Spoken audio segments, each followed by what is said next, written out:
6 people were murdered on a remote farm in Germany in 1922, but the killer didn't run. They stayed. The cattle were fed, the fireplace was lit, food disappeared from the kitchen, smoke rose from the chimney. Someone was living in that farmhouse with 6 bodies in the barn for 3 days, and no one ever saw them leave. But here's the part that no one talks about. In 2007, investigators finally identified the most likely killer. They refused to release the name, out of respect for the killer's living descendants. The answer exists in a sealed report that the public will never see. This is the Hinterkaifeck murders, and it is one of the most disturbing unsolved cases in history. Welcome to the Grim Archive. March 31st, 1922. Evening. 6 people lived at the Hinterkaifeck farmstead in rural Bavaria. Andreas Gruber, 63 years old. His wife Cecilia, 72. Their daughter Victoria, 35. Victoria's 2 children, 7-year-old Cecilia and 2-year-old Joseph, and the maid, Maria Baumgartner, 44. It was Maria's first day on the job. Sometime that evening, something drew the family out to the barn, one at a time. Andreas first, then his wife, then Victoria, then 7-year-old Cecilia. Each one was struck from behind with a mattock, a heavy farming tool. It belonged to Andreas himself. Inside the house, 2-year-old Joseph was killed in his cot. Maria Baumgartner was killed in her bed. 6 people, one night, no one heard a thing.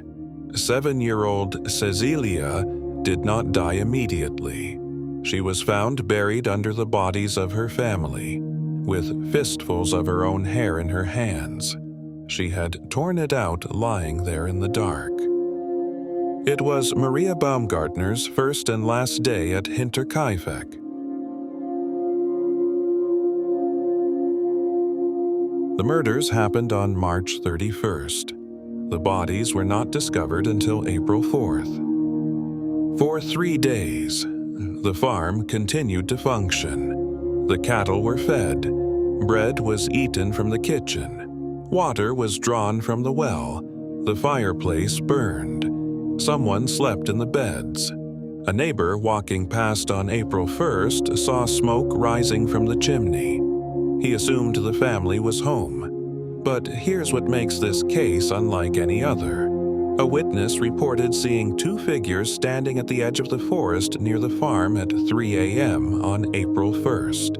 When they noticed him, they turned around so their faces could not be seen. He ran.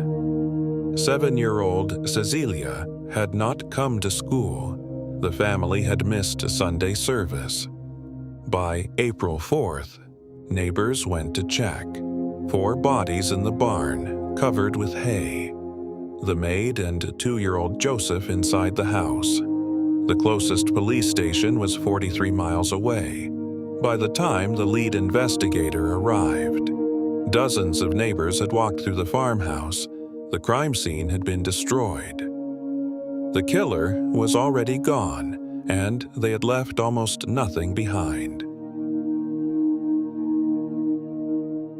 To understand Hinterkaifeck, you need to understand what came before.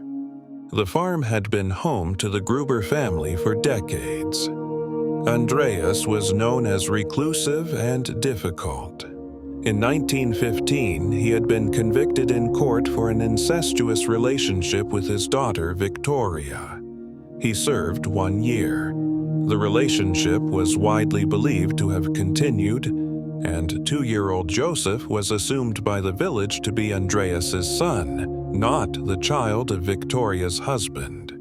Victoria's husband, Carl Gabriel, had been declared killed in the First World War. His body was never found. In the months before the murders, things had been wrong at the farm. A set of house keys went missing, never found. The previous maid had quit 6 months earlier. She told people she kept hearing footsteps in the attic at night. She thought the house was haunted. She was wrong about that, but she was right to leave. In March 1922, Andreas found footprints in the snow, coming from the tree line at the edge of the forest, leading directly to the barn. None going back. He searched the barn that night, found nothing. Then, a newspaper appeared on the farm. Nobody in the family subscribed to it. Nobody had purchased it. Nobody knew where it came from. It was simply there, inside the farmhouse, as if someone else had left it. Days before the murders, Andreas told a neighbor he had searched the house again in the middle of the night. He heard something in the attic. He found nothing. The theory accepted by most investigators. The killer had been living in the attic for weeks, coming down at night, moving through the house, eating the food, reading the newspaper, watching the family. They were sharing their home with their own killer, and they never knew it. Police questioned more than 100 suspects over the following decades. 3 remained in focus. The most compelling was Lorenz Schlittenbauer, a neighbor and Victoria's former lover. He had once claimed to be the father of 2-year-old Joseph, then withdrew the claim to avoid child support payments. At the time of the murders, Victoria was preparing to sue him for paternity. Schlittenbauer was part of the group that found the bodies. Witnesses noted he was oddly calm, handling the corpses without visible distress. He entered the farmhouse alone, without knowing if the killer was still inside. He disturbed the crime scene. He knew where a missing key was. In 1925, Schlittenbauer was found visiting the demolished farmstead. When asked why, he said the killer had tried to bury the bodies, but the ground was too frozen. That detail had never been published. It was not public knowledge. Nobody outside the investigation knew it. He later sued everyone who called him the Hinterkaifeck murderer. He won every case. Shortly after, his farm burned down. Documents relating to Joseph's paternity lost in the fire. There was never enough evidence to charge him. He died in 1941, never convicted, never cleared. The second suspect was Carl Gabriel, Victoria's husband. Declared dead in the war, body never recovered. Some believed he had survived, deserted, and returned to find his wife in an incestuous relationship. 2 soldiers swore they saw his body on the battlefield. Most historians dismiss the theory. The third suspects were the Gump brothers. In 1951, one brother's sister made a deathbed confession claiming her brothers were the killers. Without evidence, the case was dropped. But here's where it gets complicated. Because there's an argument, a serious one, that Schlittenbauer didn't do it. When the farmstead was demolished in 1923, workers found the murder weapon hidden inside the house. The mattock, a pocket knife, a bloody iron band, all concealed in a location only the killer would have known. Schlittenbauer had an entire year to retrieve those weapons. He never did. He didn't even help with the demolition. If he had killed 6 people with that mattock, he would have known exactly where it was hidden. He would have destroyed it long before anyone found it. The fact that the weapons stayed hidden suggests either Schlittenbauer genuinely didn't know where they were, or someone else put them there. There's another theory, one that goes even further. Andreas Gruber's own pocket knife was among the murder weapons, a knife he carried on his person every single day. Investigators asked a simple question: how would an outsider get hold of it? Some theorize that Andreas himself was the killer, that the abuse, the incest, the family secrets had broken something beyond repair, that he killed his wife, his daughter, his grandchildren, his maid, and then turned the weapon on himself. That theory was never proven, but it was never disproven either. Then there is the theory that came from America. In 2017, crime historians Bill James and Rachel McCarthy. James published a book called The Man from the Train. Their argument: a single American serial killer named Paul Mueller was responsible for dozens of family massacres across the United States in the early 1900s. His method was always the same. He used tools found on the property. He targeted isolated rural families. He often stayed near the scene after. The M.O. matched Hinterkaifeck almost perfectly. Their theory: Mueller had crossed to Europe, and Hinterkaifeck was his work. Nobody has been able to prove it. Nobody has been able to rule it out.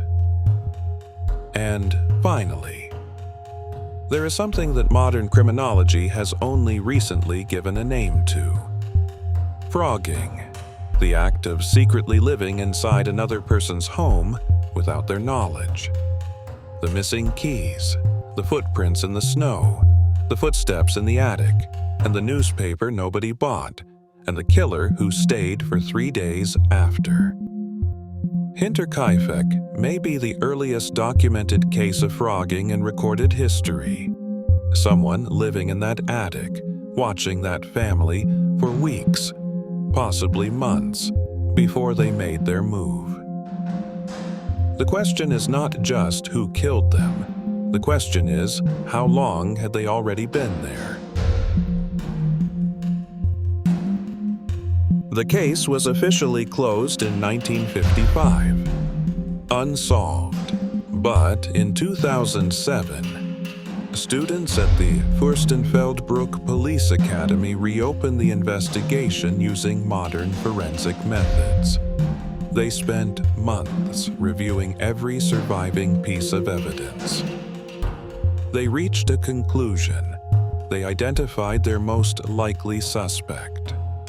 They refused to release the name, out of respect for the suspect's living descendants. The farmstead was demolished in 1923. The family was buried in the cemetery at Weidhofen, but their skulls had been removed for forensic examination during the original investigation, sent to Munich, and lost during World War II.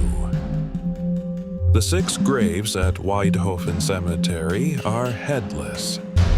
They have been headless for over 100 years. And somewhere, in a sealed report that the public will never see, the name of the Hinterkaifeck killer exists. It will never be released. A memorial now stands near the site of the Hinterkaifeck Farm. The inscription reads: on March 31, 1922, the Gabriel Gruber family fell victim to the ungodly hand of the murderer. 6 people, 1 night, a killer who stayed for 3 days and never came back. The footprints came from the woods and never went back. If this is the kind of story that matters to you, this channel was built for you. Subscribe to the Grim Archive. New cases every week. The ones that deserve to be remembered. We'll see you in the dark.